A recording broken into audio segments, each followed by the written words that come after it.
my name is Mathias Verraes. I am an independent consultant. I'm helping teams build enterprise applications. I'm sort of specialized in the really difficult projects with complex business domains and lots of legacy code we have to integrate with, stuff like that. But we have very little time. It's a live demo. I'm going to show you some code and try to add tests to it and refactor it until it's readable and better quality. So please keep your questions till the end of the presentation. There should be some minutes left. And if not, then just grab me afterwards. I'm happy to explain more if you have any questions.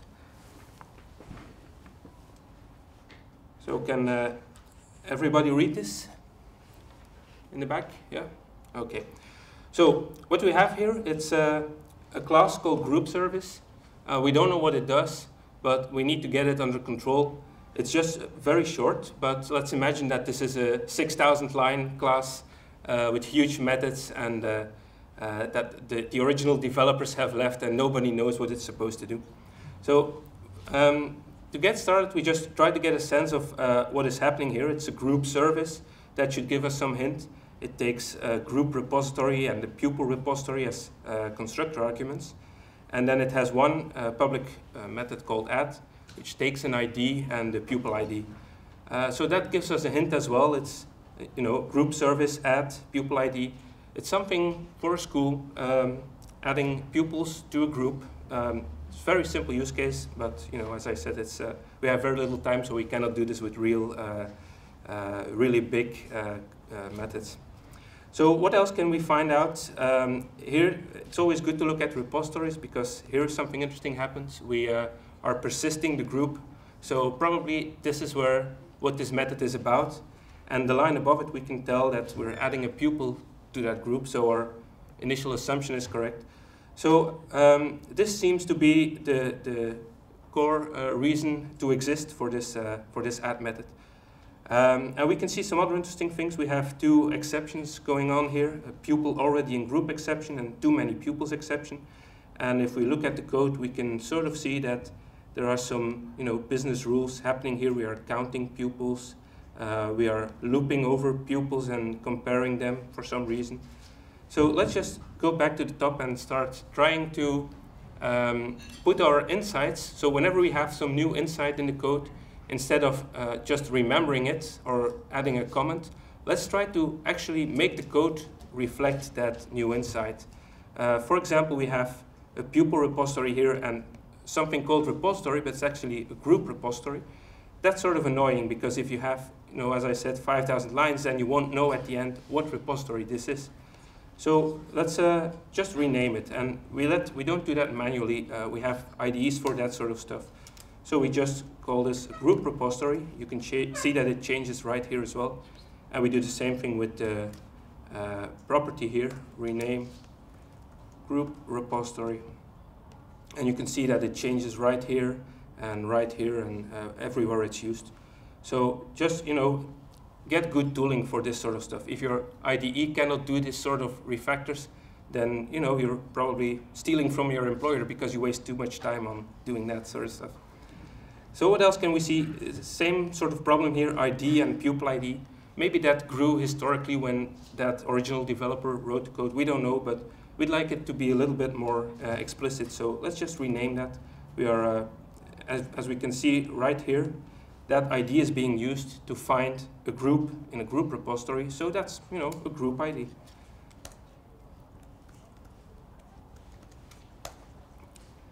And something else like here, for example, this method name is just add. Maybe we talk to the domain expert, to the customer, and he's always talking about, when we enlist pupils in a group.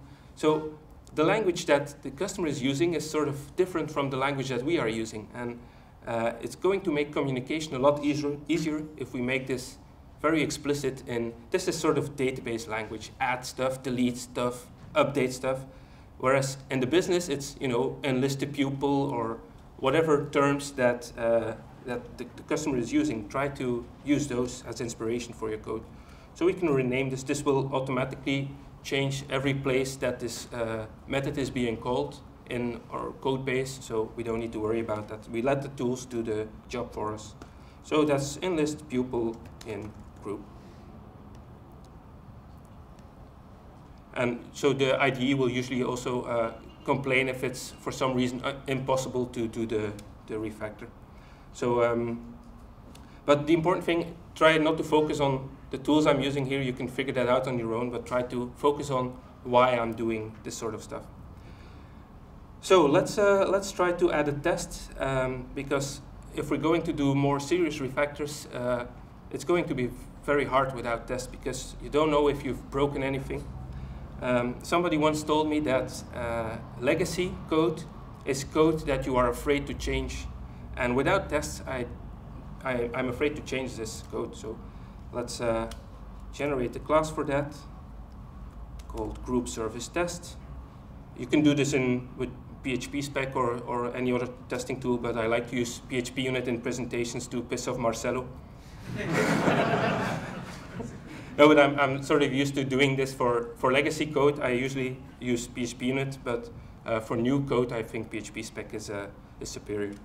So we just talked to our business expert. We renamed our method. What is the point of this? We want to enlist a pupil in a group. So let's, call our test that. It should enlist pupil in group. And if you saw Jakob's talk, you already know why this is using underscores. If you missed his talk, go ask him afterwards. So when we know that we have, maybe I'll add a setup method first.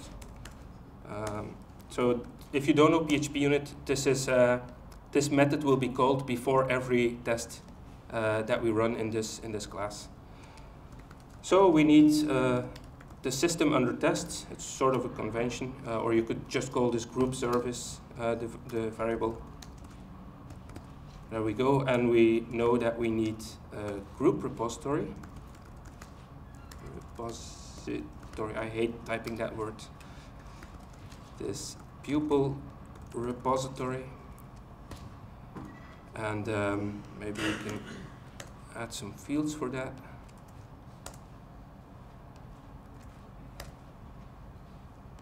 And let's make them private. Doesn't really matter, but we try to keep things clean.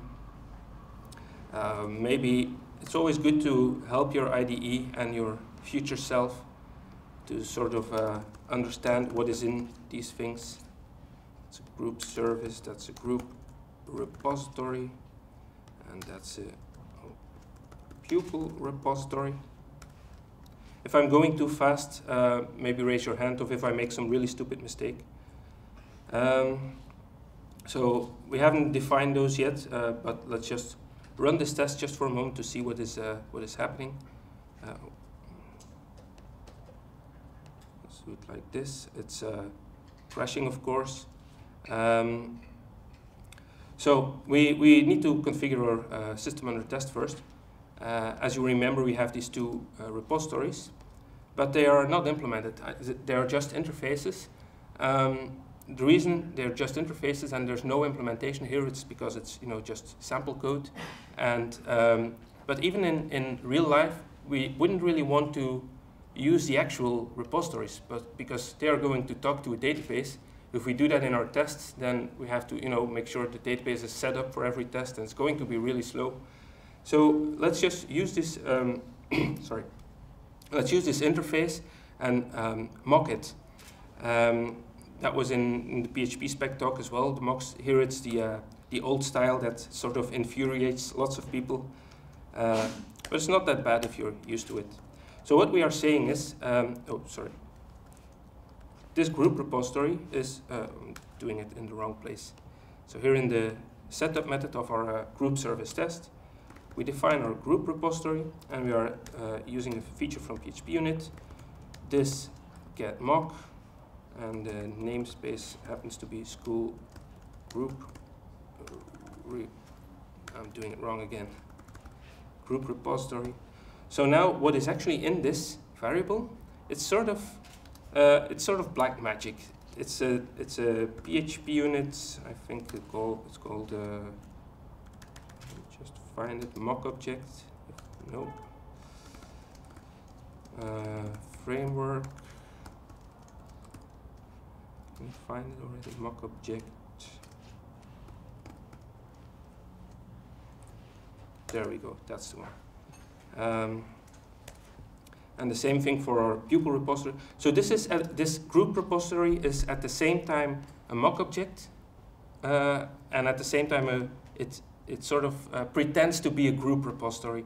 And the actual production code, so this group service, won't know the difference. This thinks it's getting an actual real group repository, but in fact it's getting our own mocked or fake group repository, and we can manipulate that and sort of put assertions on that. So let's do the same thing for our pupil repository. Pupil. Is this making sense, or is everybody sort of asleep from lunch? So now if we run our test, we should see some different behavior. There we go. It's green, of course, it's green. We aren't testing anything yet. But if we do the same thing with some code coverage, then we should be, oh, okay, the code coverage is not very obvious with this dark background, but you can see it here. It's these green bits, they are covered by our test. The red bits are not covered. So that doesn't mean they are valid. It just means that they have been executed when we ran the test. And you know, you'll find a lot of blog posts of people saying don't use code coverage because it's lying to you, and that's true. But you can use code coverage if you do it really isolated. If you run one single test and you look at the coverage, then you can immediately tell, like, okay, this is being covered, this is not being covered. Maybe your assumptions were incorrect. Maybe you get a different idea of what is happening because of that. But maybe I should switch to, because I like to use that a lot and it's very hard to see right here. Maybe I can, okay, whatever. So let's get to our actual test. You know, we're trying to enlist a pupil in a group. So this system under test, enlist pupil in group. We need a group ID, just pick something, and a pupil ID. And let's run that again, maybe with coverage. We are getting an error message here, somewhere. Call to member function, get pupils on a non-object in this line. So what's happening here? We have a group object, but apparently it's not an object. And that makes perfect sense, because our group repository is a mock. It doesn't do anything, it's just fake. So we have to teach it to give us a group when we call this find method with a group ID. We have to train it, as they say. So let's do that. If you know PHP unit, this makes sense. But don't worry too much about the technical details. You can find lots of documentation for that. So this group repository expects this once. So we are saying expect that one time you will be called with the method find. And the parameter that is passed is a group ID. And we already have one here, so let's just reuse that. So we extract that into a class constant, group ID, there we go. So, and when the group repository is called, the find method is called with group ID, then it will return a value, and that value is going to be a group that we haven't defined yet, but we'll do that right away. So is this making sense? It's a bit hard to reason about. It's sort of really weird telling an object how it should react when something is going to happen. But the powerful thing is that our test is going to fail if for some reason this doesn't happen as we think it happens. So this is very useful, I think. So we have our group, and that's just very simply a new group that takes the same group ID, of course. So let's run our test again. Go away. There we go. And now we should see a new error message. Oh, I probably should import that class. There we go. Do it again. Okay, the test is of course still broken. Argument 1 passed to school group add pupil must be an instance of pupil. So we have basically the same problem we had before. It's right here. We are adding pupil to a group, but this is not actually pupil, and that makes sense again because we have the pupil repository here, and we haven't trained that mock yet. So it's exactly the same thing. This pupil repository expects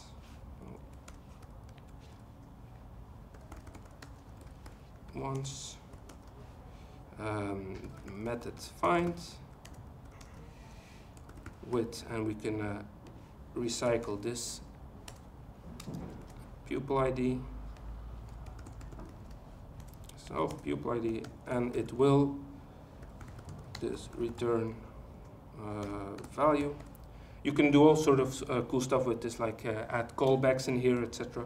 But we don't need that in our simple test here. So maybe add a field for those. These should be private as well.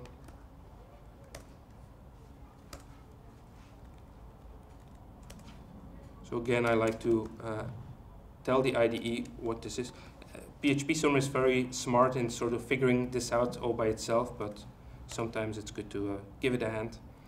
And we have to define our pupil as well.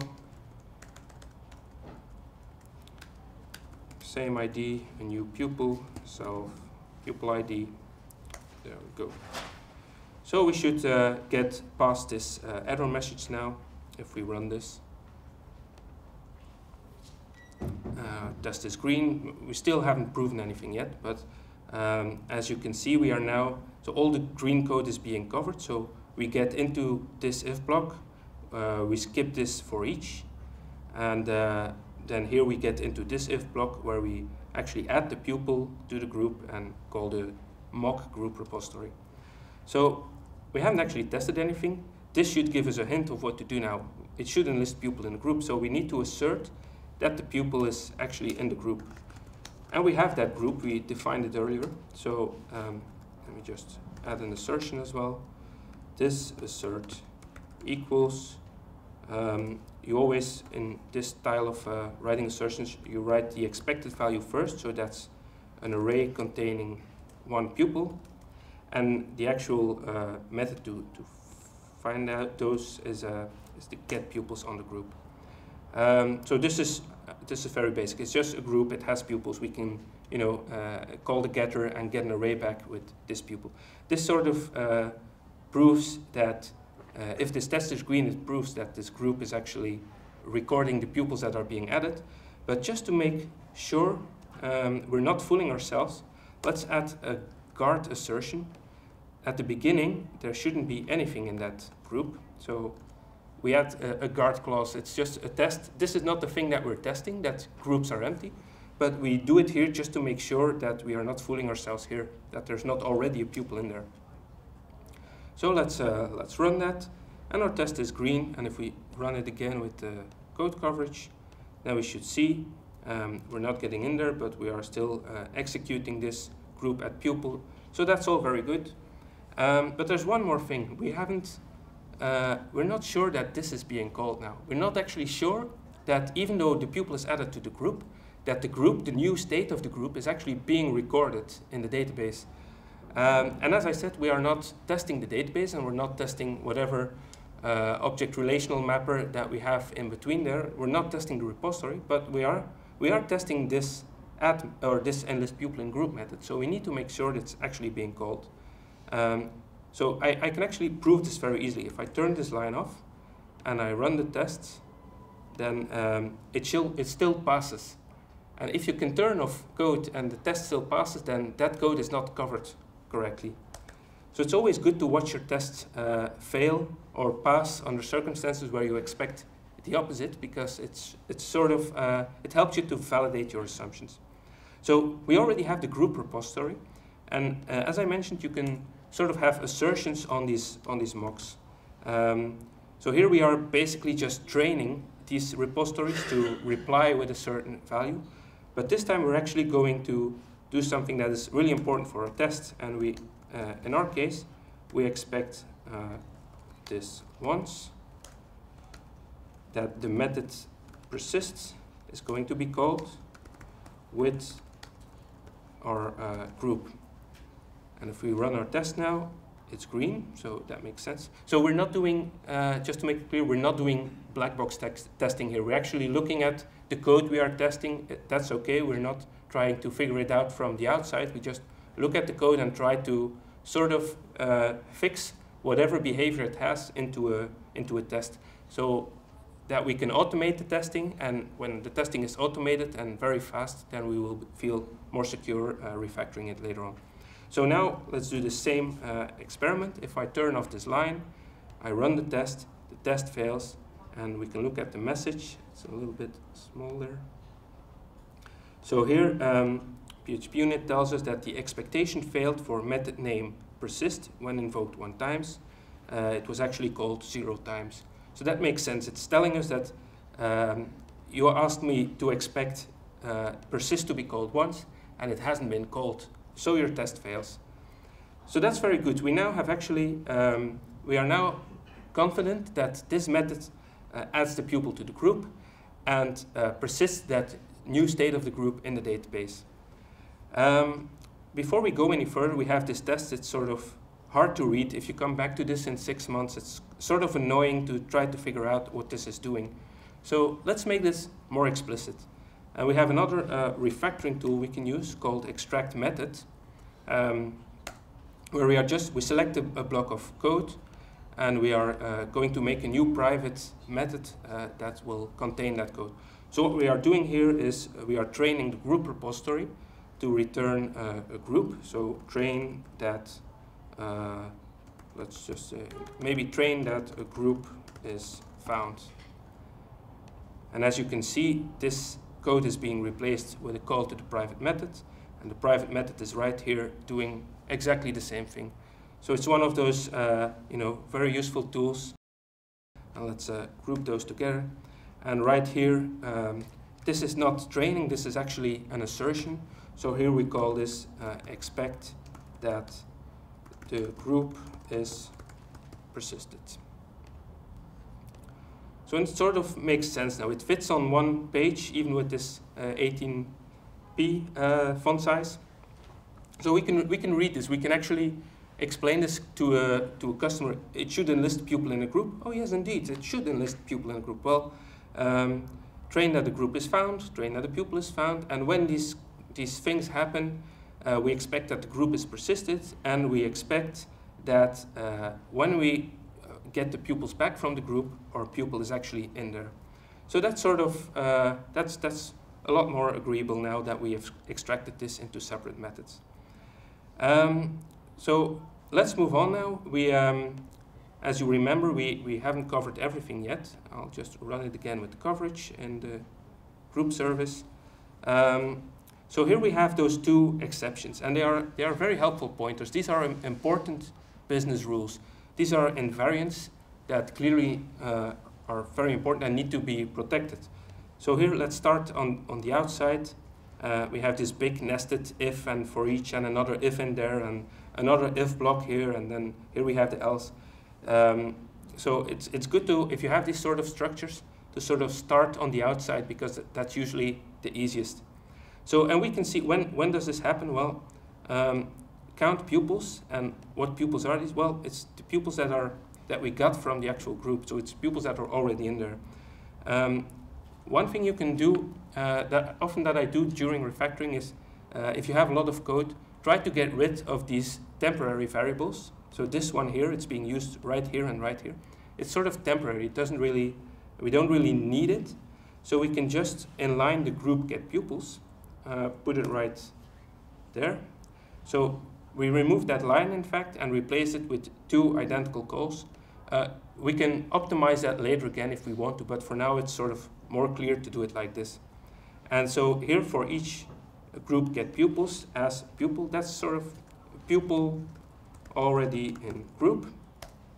Sorry, I'm actually doing 2 things at the same time here. So I was actually trying to get to that exception. So maybe I should write the test first, but as you can see, we've made it more clear already again. So for each pupil already in the group, we compare it with this add pupil, and while I'm here, I can just rename that as well. Maybe that's the pupil to add. Maybe you object to having these really long names, but again, imagine that this is a very long method. Then it's very good to have really long names. And as we start extracting stuff into very small blocks of code, then you can have shorter names again, because then the context makes it really clear what's happening. So the business rule apparently is that there can be only 3 pupils in a group. So let's write a test for that. And let me just hide this stuff now that we know what it does. So it should disallow more than 3 pupils. And we're sort of doing the same things here, so I'm just going to copy paste that. Never copy paste, you haven't seen me do this. And we have to enlist the pupil in a group, that's the same thing. But this time we prepare the group to already have the 3 pupils. So group add pupil, put a new pupil in there, let's just give it an ID. So now this group has 3 pupils, and this method should prevent from adding another one. So this is another PHP unit feature, set expected exception, and the name of the exception is, I'll just have a look. That's too many pupils, I'll just copy it. Too many pupils exception. So does this make sense? So we are saying that whenever this method is called in these conditions, then we expect that it will throw a too many pupils exception. You can actually put this in the annotations, but I like to have it very close to the actual method throwing the exception. So again, to not have any false positives, the more remote it is, the more chance that something else, some other piece of code is throwing that exception, and we sort of misunderstand what's happening. So let's run this test. Let's just run this single one, so not the other one that we already wrote, so we can have the coverage and see what's happening. It's green, that's good. And we can now see that indeed our assumptions were correct. It's counting the pupils and it's skipping the whole block, moving straight to the exception and throwing it. And we can watch our test fail by turning this off. Let's hit run, it's failing, that's good. Or for example, we could change this to 4 and it's also failing, so that sort of confirms our understanding of the code. So let's look at this other exception now, pupil already in group exception. So basically there cannot be, oh, this one should be on. There cannot be duplicate pupils in the group. That totally makes sense. And the way we check this, it's sort of dirty, but let's ignore that for now. But we can maybe get rid of this very hideous TMP variable. It doesn't mean a thing. So if not TMP, then we add the pupil, and if TMP is true, then we throw this exception. So this sort of gives us a hint of what we could call this. It's simply pupil is already in group. Oh, I'm doing something wrong here.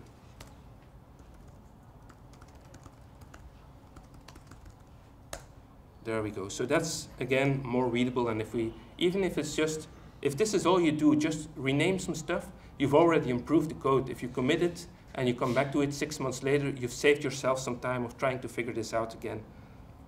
So we're going to add another test. And the business rule is it should disallow duplicate pupils. Am I still making sense for everybody? Yes. Great. So it's the same idea again. We train our 2 repositories and we add a pupil, but this time we're going to add the same pupil that we're going to add when we call this method. Oh, I missed it apparently. Let's try again. So, and this time we're getting, what was the name? Pupil already in group exception, right here.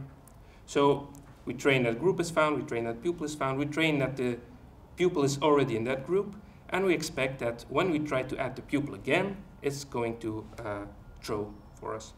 So let's run this test with some coverage. Test is green, that's great. We can see that actually it's going in here. It's looping over the pupils, it's comparing the pupil we want to add with the pupils already in the group, and if the ID is the same, if they're the same person, then we set this variable to true, and if this variable is false, then we add it, but we skip this block, so we get here. And we can try it again by turning this off, running the test. Test fails. That makes perfect sense. So if we look back now at our tests that we wrote, we can actually, okay. If we sort of collapse this, there we go. We can sort of see the whole point of the method, and we can see the business rules. It should enlist pupil and group. It should disallow more than 3 pupils. It should disallow duplicate pupils. So we're sort of maybe run the whole suite now. We should see that indeed everything is covered. So we are feeling pretty secure now. We are confident that we can start changing this code at last. What can we do? Well, we have this big if block, and we don't like that, but we can sort of inverse this. If we look at it, it's doing all this, and if the special case happens that there's too many pupils, then it throws. So maybe we can turn this around. So right here. So if there cannot be, so if this happens when there's less than 3 pupils, that's the same thing as saying that, let me just grab that if the number of pupils is greater or equal to 3, then we should throw the exception. And let's run our tests. It's still green, so that's good, so we can start removing some stuff. There we go, maybe format it nicely. Run the tests once again. You keep running them over and over. It's green, that's great. So we've gotten rid of one level of indentation here. Our code is a little bit more readable.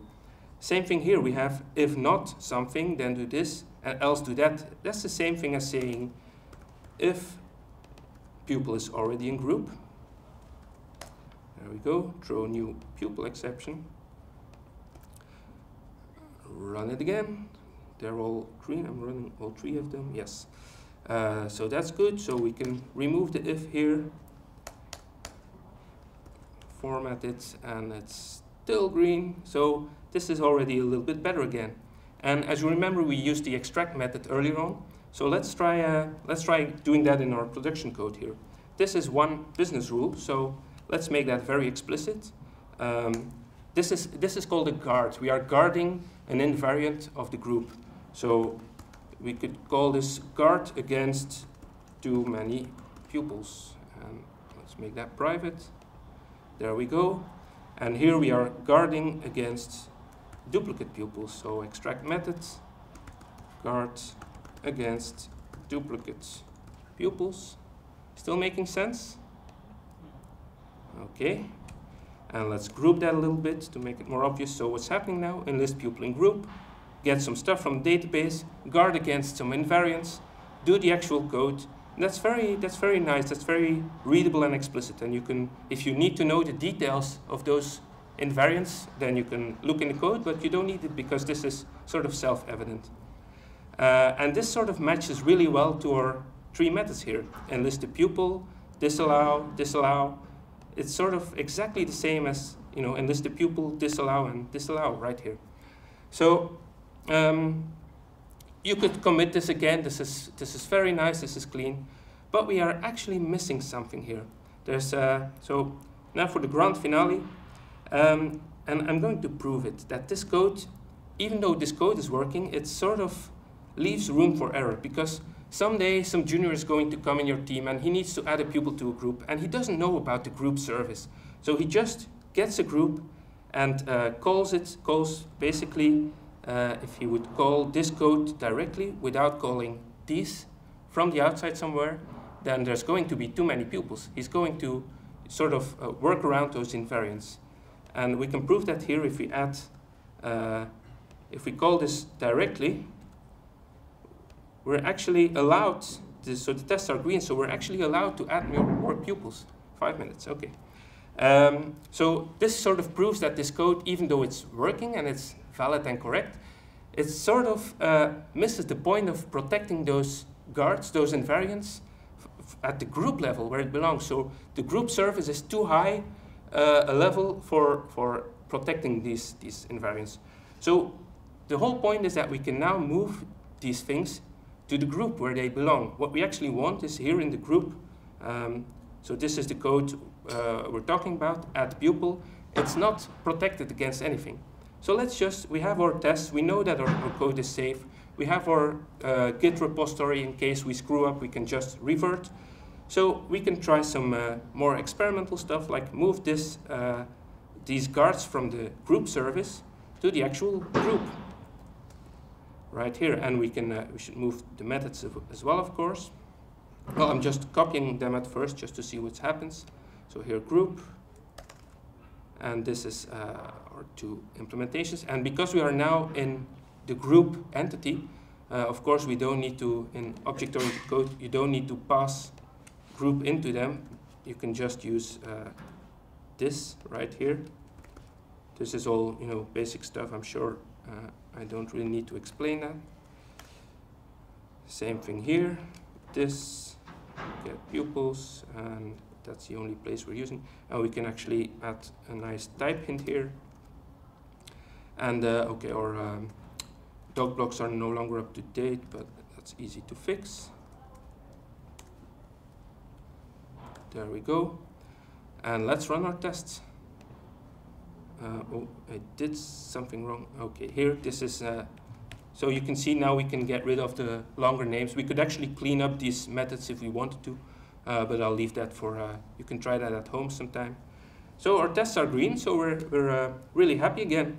And now that we moved we copied these guards to the group, we can get rid of them in our little group service here. So the responsibility has moved one level deeper, and it's more sort of single responsibility. At pupil is now responsible, so group at pupil is now responsible for protecting its own rules. And if we run the test again, they are green.